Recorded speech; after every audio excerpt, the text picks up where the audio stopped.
তো হ্যালো বন্ধুরা, তোমাদের সকলকে আরও একটা নতুন ভিডিওতে স্বাগত জানাই। তো বন্ধুরা, আমরা অনেকেই কন্টেন্ট ক্রিয়েটার, আমরা অনেকেই ইউটিউবে কাজ করি এবং আমরা আমাদের ইউটিউব চ্যানেলের জন্য আমরা বিভিন্ন সময়ে নানা ধরনের কন্টেন্টকে আমরা তৈরি করে থাকি। কিন্তু তোমরা কি জানো, এই কন্টেন্ট তৈরি করার ক্ষেত্রে ইউটিউবের কিছু নির্দিষ্ট নিয়ম রয়েছে, ইউটিউবের কিছু নির্দিষ্ট পলিসি রয়েছে। যে নিয়মগুলো বা পলিসিগুলো আমরা যদি মেনে না চলি বা আমরা যদি ফলো করে না চলি, তাহলে কিন্তু আমাদের চ্যানেলে বিভিন্ন সময়ে নানা রকমের প্রবলেম বা নানা রকমের সমস্যার সৃষ্টি হতে পারে।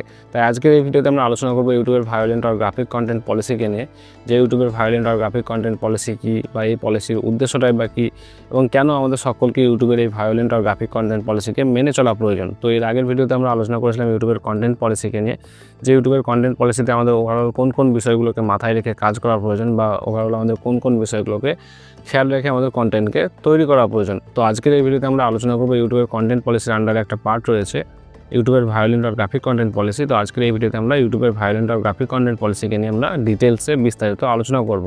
তো তুমি যদি একজন নতুন ইউটিউবার হয়ে থাকো বা তুমি যদি একজন নতুন ক্রিয়েটার হয়ে থাকো, তাহলে ভিডিওটাকে স্কিপ না করে সম্পূর্ণ ভিডিওটাকে প্রথম থেকে শেষ পর্যন্ত মনোযোগ সহকারে দেখতে থাকো।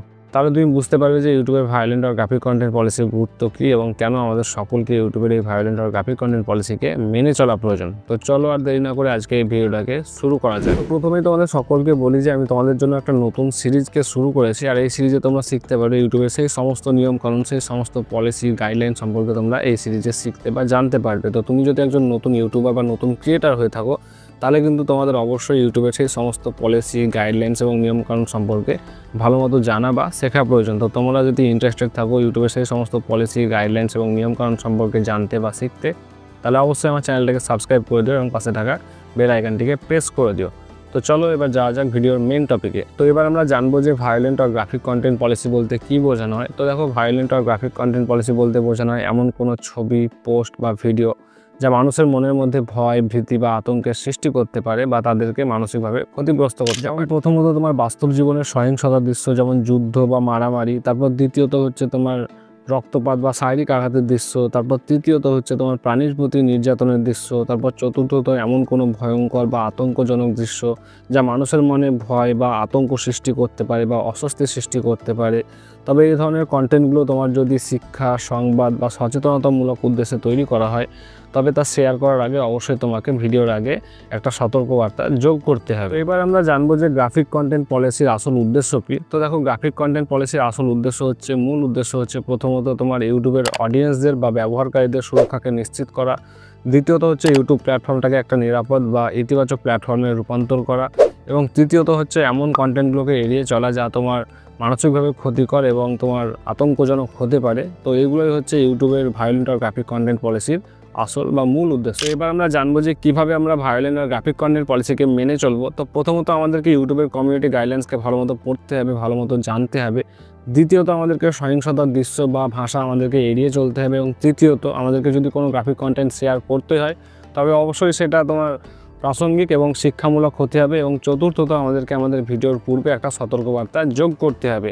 তো আমরা যদি এই নিয়মগুলোকে ফলো করে চলি, তাহলে অবশ্যই আমরা আমাদের এই ভায়োলেন্ট আর গ্রাফিক কন্টেন্ট পলিসিকে আমরা মেনে চলতে পারবো। এবার আমরা জানবো যে আমরা যদি ইউটিউবের ভায়োলেন্ট আর গ্রাফিক কন্টেন্ট পলিসিটাকে মেনে না চলি, আমরা যদি ফলো না করি, তাহলে আমাদের ইউটিউব চ্যানেলে কী কী নেগেটিভ ইফেক্ট পড়তে পারে বা আমাদের ইউটিউব চ্যানেলের কী কী ক্ষতি হতে পারে। তো দেখো, আমরা যদি ইউটিউবের ভায়োলেন্ট আর গ্রাফিক কন্টেন্ট পলিসিটাকে মেনে না চলি, আমরা যদি প্রথমবারের জন্য নিয়মটাকে লঙ্ঘন করি বা প্রথমবারের জন্য যদি নিয়মটাকে আমরা ভঙ্গ করি, তাহলে কিন্তু ইউটিউবের তরফ থেকে আমাদেরকে একটা ওয়ার্নিং দেওয়া হবে বা আমাদেরকে একটা সতর্ক বার্তা দেওয়া হবে। এবং আমরা যে ভিডিওতে বা যে কন্টেন্টে আমরা নিয়মটাকে ফলো করব না, নিয়মটাকে মানব না, সেই ভিডিওটাকে কিন্তু ইউটিউব আমাদের রিমুভ করে দিতে পারে বা ইউটিউব আমাদের ভিডিওটাকে সরিয়ে ফেলতে পারে। এবং দ্বিতীয়ত, আমরা যদি বারবার নিয়মটাকে লঙ্ঘন করি বা আমরা যদি বারবার নিয়মটাকে ফলো না করি, তাহলে কিন্তু ইউটিউব আমাদেরকে কপিরাইট স্ট্রাইক দিয়ে দিতে পারে এবং আমাদের ইউটিউব চ্যানেলের মনিটাইজেশনও বাতিল করে দিতে পারে বা আমাদের ইউটিউব চ্যানেলটাকে ইউটিউব কিন্তু চাইলে পার্মানেন্টলি তারা ডিলিটও করে দিতে পারে। তো আমরা যদি ইউটিউবের ভায়োলেন্ট আর গ্রাফিক কন্টেন্ট পলিসিটাকে মেনে না চলি বা ফলো করে না চলি, তাহলে কিন্তু আমাদের ইউটিউব চ্যানেলে এইসব ক্ষতিগুলো হতে পারে। আশা করি আজকের এই ভিডিওতে তোমরা বুঝতে পারলে যে কেন ইউটিউবের ভায়োলেন্ট আর গ্রাফিক কন্টেন্ট পলিসি গুরুত্বপূর্ণ, কেন প্রয়োজনীয় এবং কেন আমাদের সকলকে এই পলিসিটাকে, এই নিয়মটাকে মেনে চলা উচিত। আর আমরা যদি এই নিয়মটাকে বা পলিসিটাকে আমরা যদি মেনে না চলি বা ফলো করে না চলি, তাহলে আমাদের ইউটিউব চ্যানেলে কী কী ক্ষতি হতে পারে। তো তো আশা করি আজকের এই ভিডিওটা তোমাদের ভালো লেগেছে। তো ভিডিওটা তোমাদের কেমন লাগলো এবং তোমাদের মতামত কী সেটা অবশ্যই আমাকে কমেন্টে জানাও। আর যদি ভিডিওটা তোমাদের ভালো লেগে থাকে এবং যদি হেল্পফুল বলে মনে হয়ে থাকে তাহলে অবশ্যই একটা লাইক করে দিও। আর আরও এই ধরনের ইনফরমেটিভ ভিডিওগুলো পাওয়ার জন্য অবশ্যই আমার চ্যানেলটাকে সাবস্ক্রাইব করে দিও। তো আজকের মতো ভিডিওটাকে আমি এখানেই শেষ করছি। আবারও দেখা হচ্ছে তোমাদের সঙ্গে নতুন আরও একটা ভিডিও নিয়ে।